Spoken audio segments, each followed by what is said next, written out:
Wildlife, the feature directorial debut by Paul Dano, let's call the whole thing off, based on a novel by Richard Ford, which I haven't read. Have you? I have not. Okay, fine. So, story set in, it's 1960, isn't it? It's Yes. end of the 50s, beginning of the 60s, 1960. So Ed Oxenbould, who has an uncanny resemblance to Paul Dano in his face. He has that same sort of slightly bewildered look. Sensitive and slightly removed, and it's easy to imagine when Dano was directing to think he's looking at that character as And he's the boy that we see the movie through his eyes. We see the movie through his eyes, exactly. So he is the director's side. That's not to say that it's not a fully rounded character, because it is. Anyway, so the story is his parents, Jeanette and Jerry, Kerry Mulligan and Jake Gyllenhaal, both in very good form, are perpetually on the move. You get the sense that they've moved from one place to another a lot. And you get the sense that one of the reasons for that is that Jerry is not able to hold on to a job. And at the beginning of the movie, we see Jerry, he's working on a golf course and he's being a little bit chummy with the people who he's meant to be working for. The next thing you know, he's lost his job. He says he's lost his job because he's too popular, because people like him too much. And there's actually quite a crushing scene when he's told by his boss to come over and have a word, and the son watches, and you sort of hear it vaguely in the background, but it's actually played off the son's face.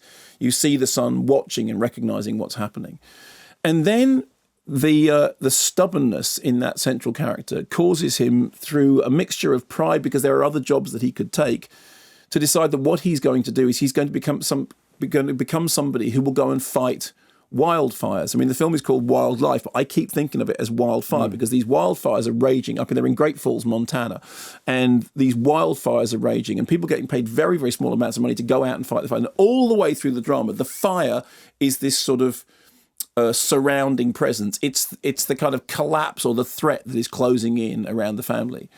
When he does this, his mother said, why are you going to do that? Just stay here. You can't just, go. You won't come back again.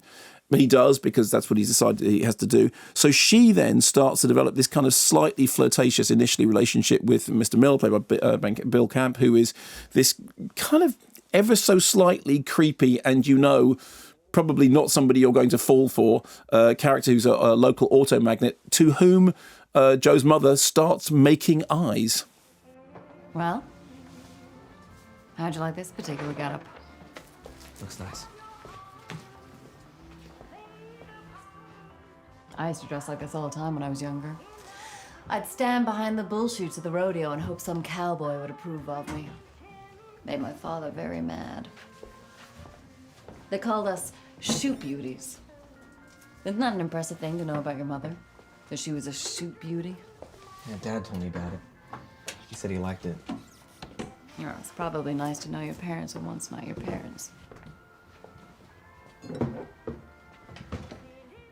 Who were you on the phone with? Don't worry, if it had been your father, I would have put you on.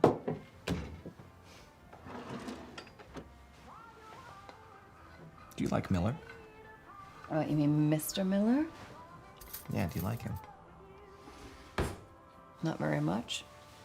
Things do happen around him, though. He has that feel about him. And what's his wife like? He doesn't have one anymore. She left him, apparently.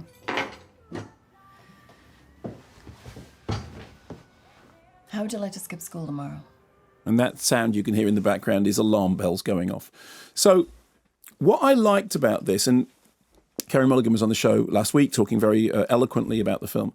What I liked about it was the way in which it juxtaposes tiny domestic detail and observation. I mean, the production design is very good. You do believe that you are in that period setting. When you said this thing about, you're going to love the wardrobe and you're going to love the way it looks. It was one of the first things that I thought was that when I looked the way Jake Gyllenhaal was dressed, I thought, yeah, Mark would like to dress like that. Yeah, I mean, you do really. But I do dress like that, yes, although I don't have I don't cut the swathe that Jake Gyllenhaal does. But it's not just, it's the fact that the production design is all spot on. You believe that that's where you are. You believe in the period. And it's not to do with you believe in the period because it's got the right car. It's to do with everything to do with the way in which characters move, the way in which characters talk, just the little details is right. But what I like is that is offset against this wider backdrop, which is the vast Montana skies. I mean, you think about, all those movies which make such a lot of the Montana landscape, and it's the poetry of the American landscape. And the fires that are sort of raging, that are creeping towards the town, that are the omnipresent threat, these are the forces that are raging against the stability of the family. And all the way through, the film plays off the tiny details against the bigger picture. And that's the stuff that worked the best for me. I think the screenplay is, I said I haven't read the novel, and I apologise for that, but I think what the screenplay does is the right balance of, it tells you what you need to know about the characters, but it doesn't sit down and spell things out that don't need to be spelled out. So although it is actually quite a talky film, it's not unnecessarily expository. I never got that feeling of, okay, and now somebody's going to explain to me what's going on. Even in that scene in which somebody is literally explaining the fires, when we see Joe sitting down and he's taking notes on a lecture that he's been given about the fires and what happens if the fires come and what you have to do. And then this young girl says to him, "You don't have to take notes." And he says, "Why not?" She says, "This is like the bomb. He said, if it comes, we're all dead." And so the whole thing is framed within that fatalistic conceit at the beginning. There's also a lovely moment in it in which Joe, the Ed Oxenbould character, says, "What's going to happen?" And I loved that, because you did have this sense that he is lost in the wide world, that the stability of the family unit upon which he has relied is starting to show cracks. It's starting to break along the seams. And you got a sense from his face, as I said, once again, that bewildered expression, that sense that things are not working out the way he had planned. I think it's also got a terrific score by David Lang, which really gives you that kind of sense of swirling, amplified loss, also moving towards resolution, because all the way through that you've got that kind of cyclical musical motif which builds as if there is a storm coming or as if there is a fire coming. There is one scene when they go out and actually look at the fire, and the film almost turns into a horror movie, because you see him looking at the fire and the camera moves in toward where the fire, and it becomes sort of like something from the Inferno, doesn't it? It becomes like a Dante-ish vision of hell. I like that, again, the big picture offset against the small picture. I think the performances are all very well done, and I think it's clearly a passion project. It's clearly something that's made by people who care about the storytelling. But for me, the thing that really made it work was that balance of big picture and small picture, of big sky and tiny detail, which I thought worked really well, and the sense of somebody lost in a world that is bigger than they understand.